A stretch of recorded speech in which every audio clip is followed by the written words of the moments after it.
Shit, you're a nerd. You are such a nerd. Get a life, nerd. You're all so nerdy, it makes me physically ill.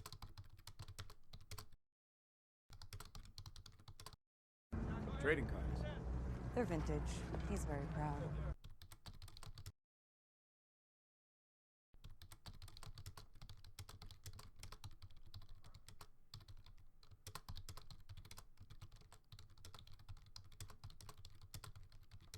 Hey guys, another week and some more Yu-Gi-Oh results. Let's get into it.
Okay, getting into the pies, obviously this week versus last week. Of course, Shudol invoked Dogmatica, massive increase in representation, 11% versus 22, so pretty much doubled.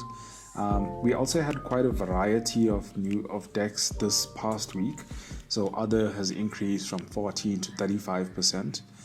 Altergeist coming up in the rear at 13%, as compared to last week, 11. So definitely an increase in Altergeist players coming through there. Lich bumping up to 9. So that from 7 last week is pretty much more or less the same.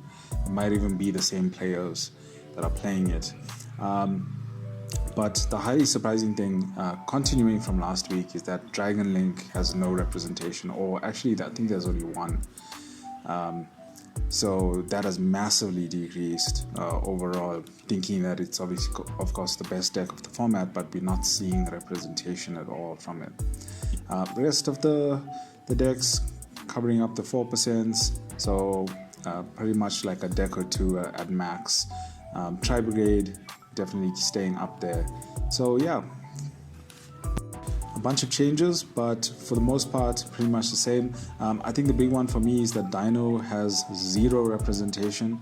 It could have just been a few players didn't take part, but I also think that maybe it's because they're not actually taking the wins as much as they did previously. I know for Nexus, that I obviously attended there. I think 4th place was taken by Dylan with Dino, but other than that, I haven't really seen much. Okay, and then into the tier list, I've made major adjustments to this as compared to last week. Shaddoll is obviously top tier 1, just based on representation. We know that it's a really good deck, but it's taking consistent top slots within our meta. As compared to the change here, which is also Guise. Guise seems to be taking a lot of top slots at the moment, and our representation seems to be increasing. So I put it up at tier 1 and dropped Dragon Link to tier 2, simply because we're not seeing, even though we know that it's a really good deck, we're just not seeing the representation from it at the moment. I've dropped Lich down to tier 2 as well, or rather, it was a tier 2, I bumped it up to the top of tier 2. And that's because, as well, we're seeing consistent Lich play. So I think it's reasonable to put that at the top. Dragon Link, I put it in 2nd place in tier 2 simply because we know it's a really good deck.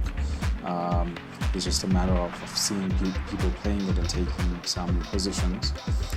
Tri-Brigade, quite consistent, especially Raymond from Nexus.